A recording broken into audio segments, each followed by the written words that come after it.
All my friends and family, how you doing? Today, welcome to another episode here of Friends and Legends, my podcast. And today, I got a good friend and a legend as well. Miss Carolyn Griffey is over here. Say hi, baby. Hi, baby. Yes, I'm so glad to have her here. And we're just going to sit back and chat, talk about some different things. And I first want to go back into, first, let's let them know a little bit about your lineage. Your father was who? Dick Griffey. And Dick Griffey was who? Dick Griffey was originally, originally started as one of the first black promoters in Los Angeles. Mm-hmm. And started with a club by the name of Guys and Dolls. Uh-huh. And we became good friends with Don Cornelius. Yeah. This is the fast track. Yep. And started doing the booking for Soul Train. Started booking the acts for Soul Train. Okay. Yeah, so we started the booking on Soul Train through a gentleman by the name of Chuck Johnson, who introduced both of them, Mm-hmm. which became Uncle Chuck and of course Don. Yeah. And of course, but he was a music man, Right. so he wanted to start a record label. He went to Don and said, "Hey, brother, why don't we do this?" And Don said, "Okay, that's great." So gave birth to Soul Train Records. Wow. And a lot of people don't know. Also gave birth to Soul Train Club. They did a Soul Train Club. Really? Where was the club? You know what? It's somewhere in LA. Oh, in LA. Okay. Or they were probably by Carlos and Charlie's or something. You know what? Hold on. But what's that in San Francisco? I have to do my homework. That's crazy. Mm-hmm. But they did. The reason I say that is because Soul Train Records, of course, one of the first groups was, they had the Soul Train Gang. Mm-hmm. And, of course, it was the Whispers and Shalamar. Wow. And I cannot forget, of course, my gorgeous mother, Carrie Lucas. Oh, my goodness. I'm good. You know, that ties, you're helping me understand some things because you're talking about that. We were in Dazz Band, we were in kind of competition with Shalamar. Because every time we put out a record, they put out a record. Mm-hmm. And we put out a record. We were going back and forth, back and forth, back and forth. And I didn't get a chance to meet Howard and Jody and until later on in life. We became friends. Because back then you were like rivals versus friendship. And I just didn't know how closely our whole history was aligned.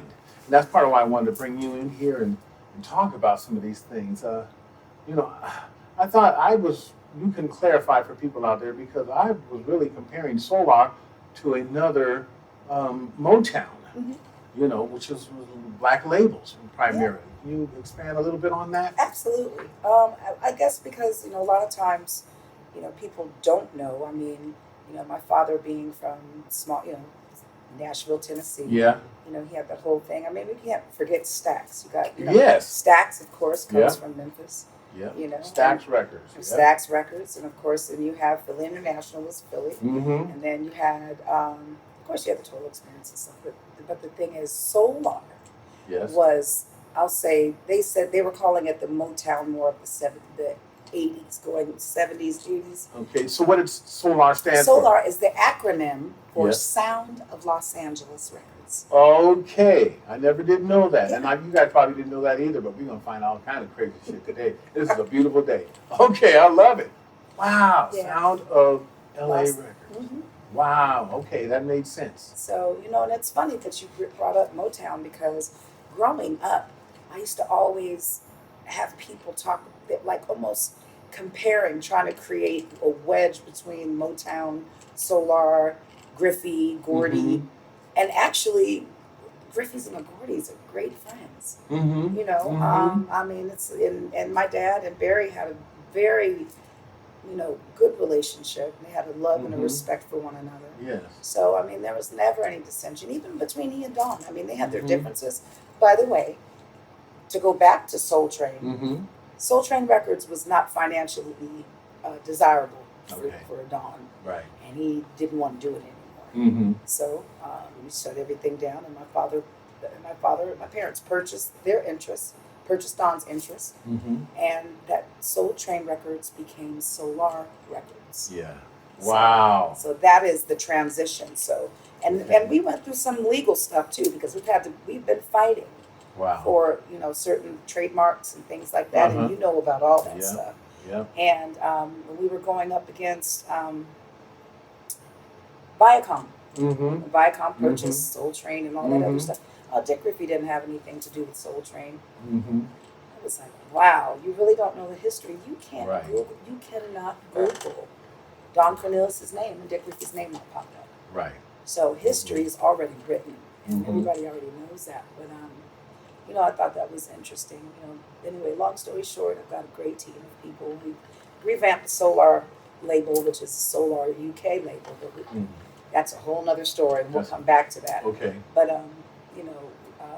our head Jessie sang, she's a legal beast, Mm-hmm. and she stood up there and went up against all of them, and we got it. Wow. Because that's something we go into the business, and as young artists, so to speak, we're so grateful and happy to be in that part of thing. A lot of artists ended up getting taken advantage of in a lot of ways, And are still fighting and they're still fighting to this today. day. And then with us being friends and this music industry being 1 degree of separation, Mm-hmm. we won't drop names, but Right. so many of us are fighting, and so many. Well, and some of us aren't, some of us are, and so many are trying to get to that point where they don't want to fear having to fight. Mm-hmm. It's a slippery slope.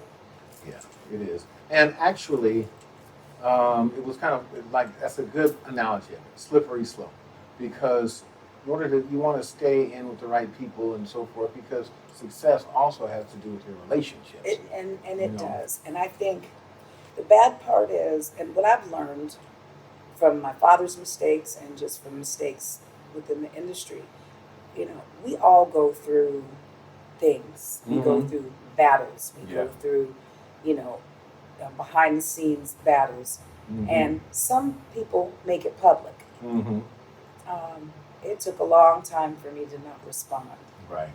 Right. And I came in, and as we go, we'll talk about that. But the way that I grew up watching, it's like your emotions don't have any place in business. Mm-hmm.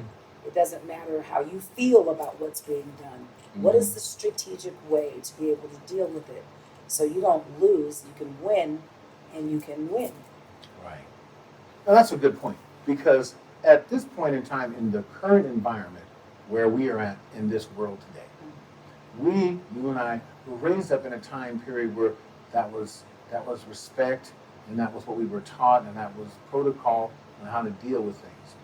Today's world, doing that X's you out of being noticed in the industry, because now the current is, give me something fantastic, give me something crazy, give me something this and that. I'm gonna listen to it. It don't even have to be true. That's where we are today, and it's crazy about that, So I don't mind us talking about things and sharing things as long as it's our truth, But our truth isn't always pretty. It doesn't have to be pretty. We want people to be pulled into us to know what's going on. It doesn't have to be pretty. I don't want it to be hyped up and then Our history something wasn't pretty. No, it wasn't, and that's what people need to know about. It took a lot of sacrifice, a lot of pain, a lot of embarrassment for those that are trying to be it, and those are those new generations of people that are coming behind us. They have to realize that in order to be great at anything, it's painful. It's painful. That's Talk part about of the pain. story. Beauty is pain. What is it? Beauty is you have to suffer to be beautiful, or you have to. I mean, I don't know. I think evolution still has its place, because if you really look at, I'm trying to be careful with the way that I'm saying it, but I know you can edit it, so I guess it doesn't matter. We've just, we're not silly. We've seen what happens when you go against the powers that be. Mm-hmm. And I think that was one of my father's defaults. I think that's why we have to fight so hard for Solar Records, Mm-hmm. because he didn't do what Mhm. other people wanted him to do. Right. He was not the type of man to do, to submit to protocol. Right. Right. I never forget my dad, one of his favorite sayings was, "Sorry, Mom, I'm not going to let them sit me on my, pat me on my head Mm-hmm. and be nobody's nigga or nobody's boy. Mm-hmm. Mm-hmm. Where others allowed it. Right. And in hindsight, as I look back at all my counterparts, and when I say counterparts, I look at, I grew up with all the industry kids. Mm-hmm. All of our parents were in it. We all hung out. Who was one of those people you grew up with? I grew up with Nicole and Alex Avon. Clarence Avon. Nicole and I are very close. We're very close. Clarence Avon's family. And matter of fact, I have pictures of Clarence and Jackie babysitting my first son. Wow. So Nicole and I can go hang out, But, Quincy Jones, Martina right. Jones and I went to junior high school together. Right. Look at the Silvers. Yes. All, Leon Silver's little brother Chris was my first. I can't say my actual first boyfriend, but he was my first crush. Okay. So everybody else had, foster Silvers, but Chris was the youngest one, and they didn't know about him. Right. That was my actual first boyfriend. Oh my gosh! All I knew was I remember them because they all had the perfect afros. Perfect. I had to go and get my mother. I was raised with my mother and sister primarily because my mom and dad divorced when I was like 11.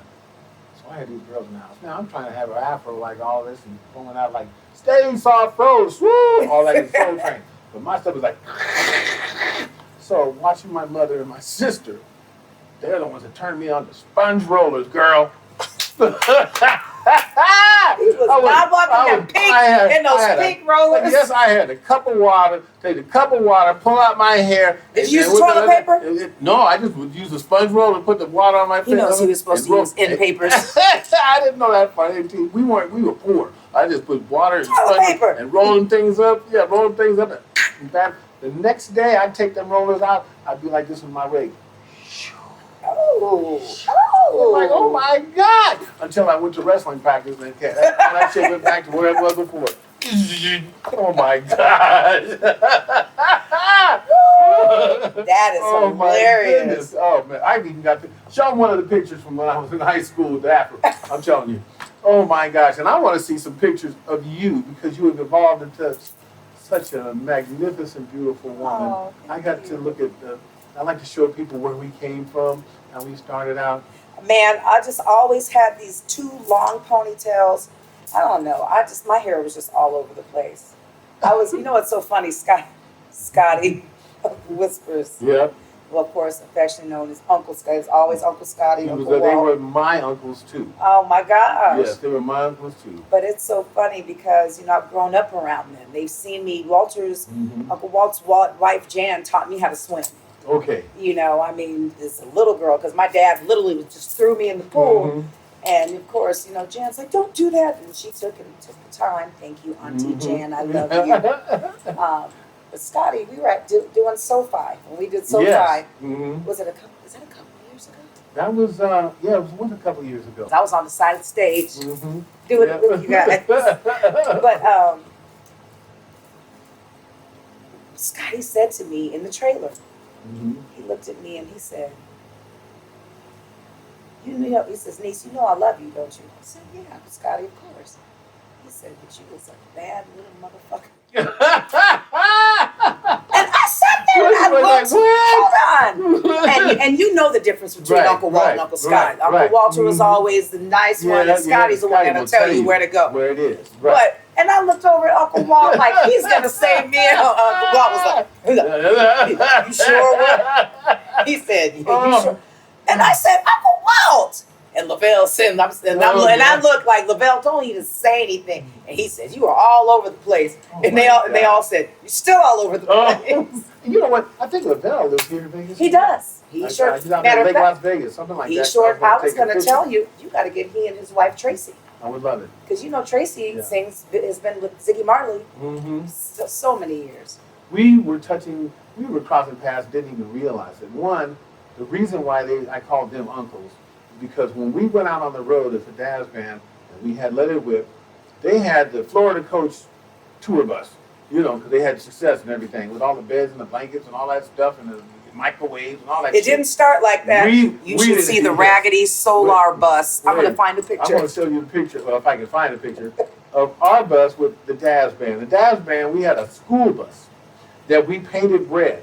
Then we gutted it out, put plywood panels and everything and made our own bunks. And so we were following the Whispers as we did our first tour on the road. They had the Florida Coast thing, and here we come, our little red, right behind it. Ah! They were with us when we got our first gold record, and both Walter and Scotty just looked at us and they just said, wow, ain't nothing like that first one. We were like, what? Wow, we just got our first gold record, just went gold. Wow, that's so. We had so much fun, and from that point on, you know, I always looked up to them, even they were shorter than me. I always looked up and like, whoa, you guys are the bomb. I'm telling you. I didn't laugh. I love that. They were my uncles. We loved them so much. Matter of fact, when we did the Grammy Awards at the Biltmore Hotel, they were sitting right behind me in the audience. Wow. And we were sitting there, and I didn't want my heart to be broken. So when they were going and doing the announcements, all that on what to do, that performance for a group or duo and so forth and so on, I turned around and started talking, Scott, you know what? So remember when we had the bus, we were just talking, where there's the Dazz Band. You know, it was when we went over here and we did that, and Scotty goes, hey, you guys won. I said, what?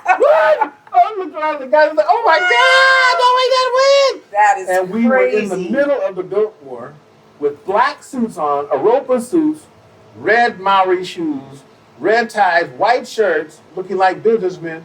But instead of trying to get out, they thought it was planned or something. We just started walking over the chairs to walk all the way down to the stage. Oh my God. Oh my God, just to get on stage. And as soon as we got on the stage, the announcer said, wait a minute, it's a tie. I thought they were going to take it away from me. A tie? I said, how does it be a tie? Grammys, look. How does it be a tie? They said, no, it's a tie. Okay, as the Dazz Band Let It Whip, and it's Earth, Wind, and Fire, Serpentine Fire. Wow. And so we both ended up getting Grammy Awards. Wow. That's a an little awesome story. No, you know what my favorite story is? When I watched that little video you did about Gilligan's, I said, Gilligan's. Oh. I looked to my mother, I said, did he just sing Gilligan's? Am I going to hear that every time? You know, and I got so much, I got a whole bunch of shit about that because they didn't want me to say that. And really, I'm like you. Sometimes I will just, hey, I'm going to say it.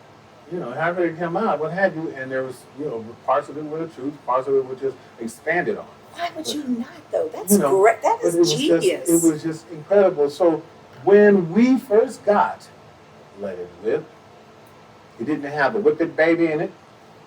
It didn't have the bridge. It didn't have the yoo-hoo. It didn't have none of that in it. Didn't have, but it was very raw. And so in its raw essence, it had that vibe that we could remember. It sounded like Gilligan's Island. And it was tied into that, you know, we want the heat to have big fun, so let us whip. That was how that Gilligan's Island translated to us. So we'd be looking at each other, this shit sound like Gilligan's Island. We can go down. This producer get ready to take us down. You know, so we were kind of, it was tongue in cheek. Now, it's not where the song came from. Reggie Andrews was a genius doing it. And as a matter of fact, Reggie Andrews, my producer, our producer on that, is the one that changed my life. Wow. Because I could sing anything I wanted to, like this young man I love out here today. His name is Stokely. I could sing anything I wanted to sing. It would just come out of my mouth. But I learned something earlier than he has learned it, that less is more. And so while I'm up there doing this thing, Reggie just puts the button on and do it. And he said, hey, okay, on this one, but I'm back. Okay, I want you to give me anything right there. I said, anything? He said, yeah, give me anything. The little horns went up in my forehead and my head. I was like, shit, I'm gonna make a big old fat and funny ass joke with this. And I said, this most stupid thing. Yahoo! He said, that's it. We got it. If you do that on the next one, we got it. I'm like, get out of here. You heard it here. Get out of here. And that actually changed my life. That is crazy. The trajectory of my life, that stupid little thing that I was trying to And it is one of the signature. And it was on and popping. And when we're overseas and you hear that song, everybody in the whole crowd, everybody does it. Oh my God. So let me see. Let's get back to some of these things because we tie in so many ways. Oh, I wanted you to tell me a little bit. We're going to come back to this. You know what I'm going to tell you? What? I had to turn that fan down. Okay. We're going to take a little quick break, and we'll be right back after this moment. Awesome. Skip Martin's Friends and Legends podcast, sponsored by Electric Shop Recording Studio, the best recording studio in Las Vegas, award-winning engineers, top-of-the-line equipment, and specialized service. All right, we're back. How you guys doing out there? All right, we're going to continue on with my friend and legend here, Miss Carolyn Griffey. It was just the time back then when, the guys were in the studio and the girls were hanging out. And Faith and I ended up getting close because we were kind of put together in that scenario, Wow. And I just, You guys around the same age? No, Faith is a little younger. Okay. She's a little younger, so I was big sis, but it was just an amazing time. And this is actually before she was pregnant, and then well into her pregnancy with my beautiful god baby niece, China Bina. I didn't know. I knew she was great, but I didn't realize what she would actually end up doing. And I remember just sitting around. A lot of times, like I say, it was just the girls. She had never been to California, so I, drive her around. And it was so funny. We were talking about back then. That's when, my best friend Julie McKnight was married to Brian, and their boys were very young. Right. Take them up to the house with kids, and we just go everywhere. Even though they're singing food, I'm telling you. We'll change the subject on that one because that's a whole nother story. Okay. But Faith would sit around and make everybody sing. Okay. You did, Ma. She would sit and she would always just listen to the Clark sisters. She always had the Clark sisters. She was church. When Faye came out here, Faye was straight church, straight from Newark, sitting there listening to her music. But what I loved is she literally would just listen to Kiki and listen to and follow all the runs. And I just sat there and she would she would literally hold class. There, and one of the other girls, she was there too, her name was China. She literally would direct us run-wise. I really wish I had taken better note of that, just how prolific and amazing that time in our lives were. Yes. Anyway. And to see all these great, we were so close to it, it was hard to recognize it. It was hard to but but it's funny. Then she had her children, and Faye was around me when I was pregnant with my kids. And by the way, I don't know if any of you know, everybody knows about Fizzy's Kitchen. That woman makes the best lasagna I've ever tasted in my entire life. Oh my gosh, man! Because I remember Big used to have her fly it out on the road. That's how good it was. Yeah, so but that's my sister to this day. That's Auntie Faye to my kids. I'm Auntie to her babies, and it's a beautiful thing to look and watch the beginning into the current. Yes. To see her shine, it's like I don't understand where competition comes from because I never was raised like that. I always had the adage of you want to see your people win. You want to see them win. Well, that is the injection of certain other lineages into our souls and in that mix of races. Because initially our families and our races, what have you, competition was just how you survive. Yeah. Just like the lions. You can only be a male lion in this pride if you beat out the competition. Because we want the strongest to keep that's the world's nature. Right. The strongest will survive. Yeah. So that competition came from survival, yeah. Which is our essence and where we come from. Go over there to Africa and see how people deal with it. Hey, the strongest one is going to get the bacon at the end of the day. He's going to get the turkey leg at the end of the day. That was how it actually from animal. But I really, it's crazy, isn't it? That's great. You know what? And that reminds me, and I know this is off the. I'm a part of an organization called Heal the Hood, and it's in Memphis, Tennessee. Heal the Hood. Heal the Hood. I like that.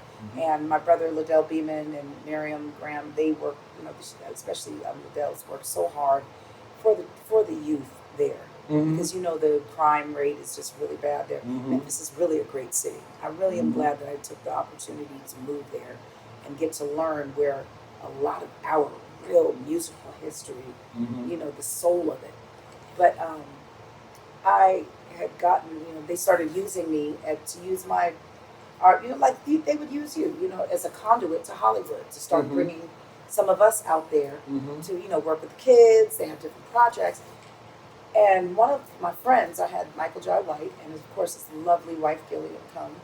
And Mike sat there and said to these children, because we were talking about attitudes, we were talking about how Mm-hmm. sometimes, you know, our women or our children have these attitudes, and we're like, you know, the sad part is sometimes people don't want to work with us because of our Right. attitudes. Right. Sometimes men don't want to deal with us, Mhm. women, because of our attitudes Mhm. or our mouths.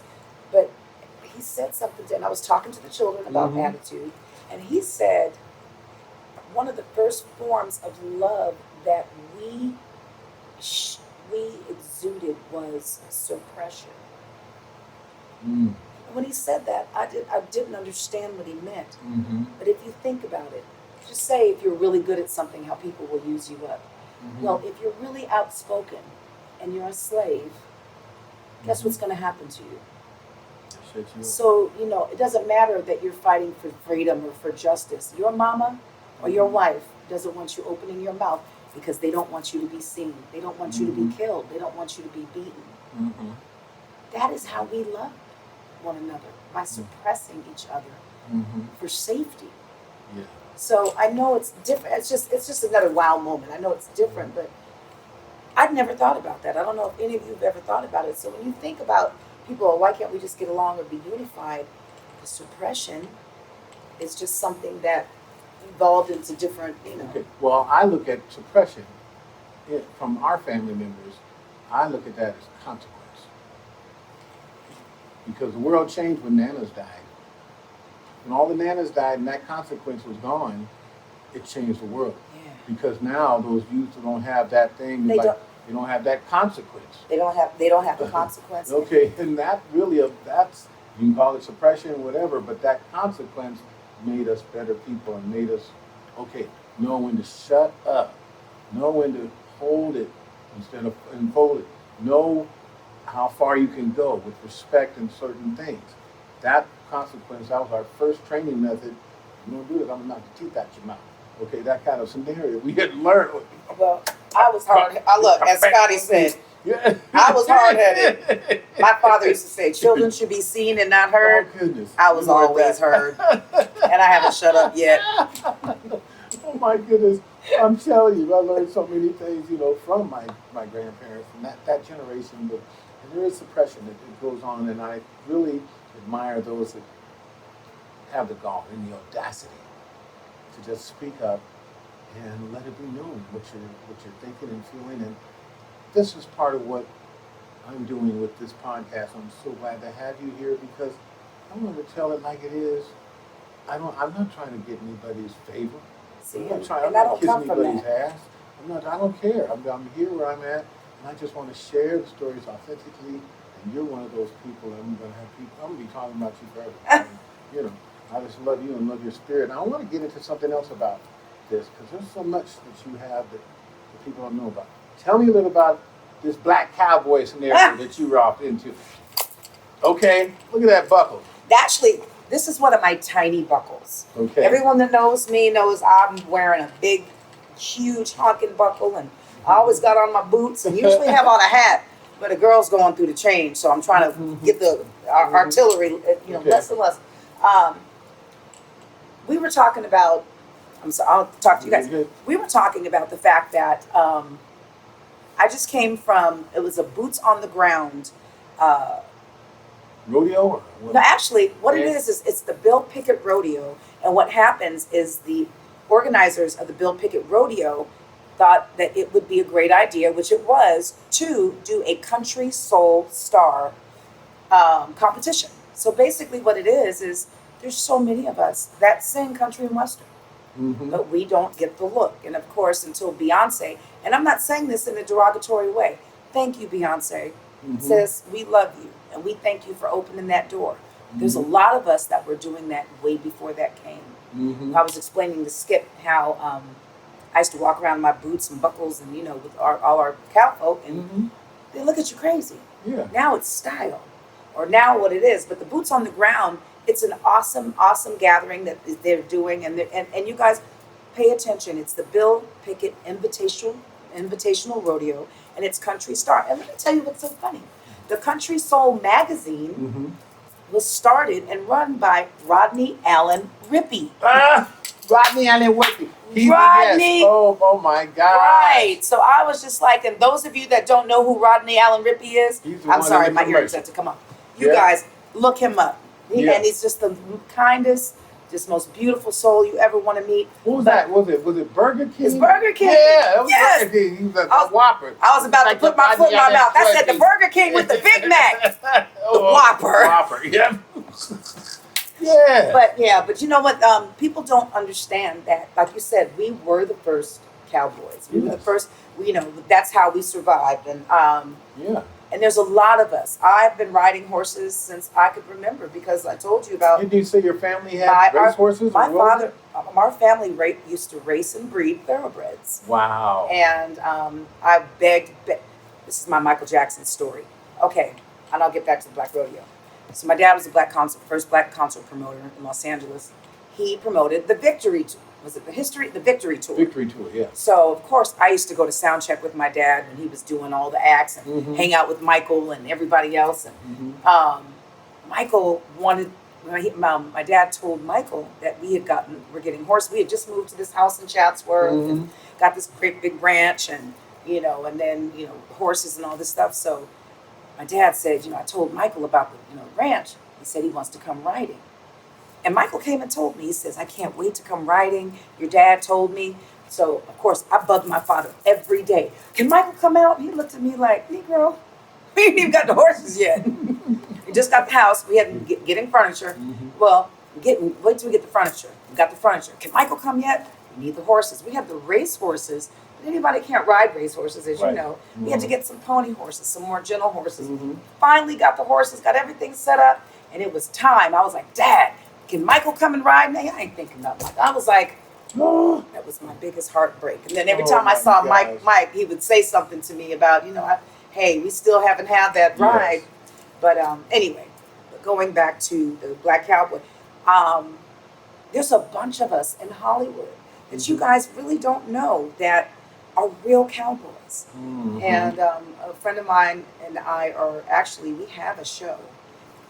I'm not going to talk about it because we're still shopping it, but it's about Black cowboys. It's about the Glenn Turmans. You guys see these Emmy Award winners. By the way, who got a star on the Hollywood Walk of Fame? That's one of my really good friends. And you've got Oba Babatunde on Broadway, and you've got James Pickens Jr. He's got a roping foundation. Wow. And he's on Grey's Anatomy, Dr. Weber. And of course, Reginald T. Dorsey from South Central, and he's in Kings of the Evening. And I can go down a list of actors that you have seen on the big screen that you didn't know. They are actually real cowboys. So, and I've been riding all my life. So you see me with the buckle, you see me with the hat. It's not just a fashion. No, and your history. And don't let this one fool you too. This man can ride. You know what? We're going to do another edition of this. We're going to do this, and we'll be out on their horses. We're going to get on some horses. Yes, we're going to do it. I'm telling you, we're going to bring that to all of you out there so you can see that. I love it because a lot of people, period, are not educated about where we come from and what's really part of We are not educated. We don't even know. A lot of black people don't even know that these were the first cowboys and what have you. We were breaking masses' horses so he could ride them. And that's the thing. And people don't know, Vegas houses the largest rodeo in the world, which is the National Finals Rodeo, NFR, every December. And every year that I'm not touring, if I'm here, I've noticed there's not one black barrel racer.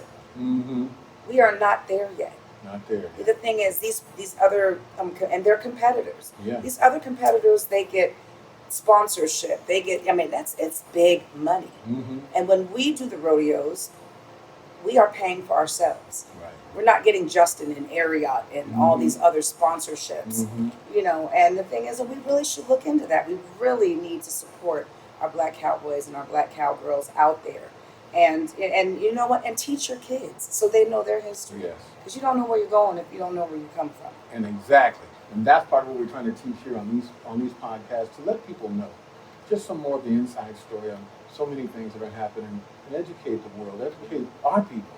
You know, you guys out there watching this, if you ever need to do it, just check us out, because I'm always going to keep it real with you and bringing people out here like this, Miss Carolyn Griffey, to keep it real. So what we're going to do now, I'm going to take another little commercial break. I'm going to get my coffee. You want a donut, something like this? You got something? Okay. Did you say a donut? Oh, wait a minute, wait. Did he say the D word? We're going to come back to this bodybuilder that's against donuts, and I'll talk to you later about that. I love donuts. Skip Martin's Friends and Legends podcast, sponsored by Electric Shop Recording Studio, the best recording studio in Las Vegas, award-winning engineers, top-of-the-line equipment, and specialized service.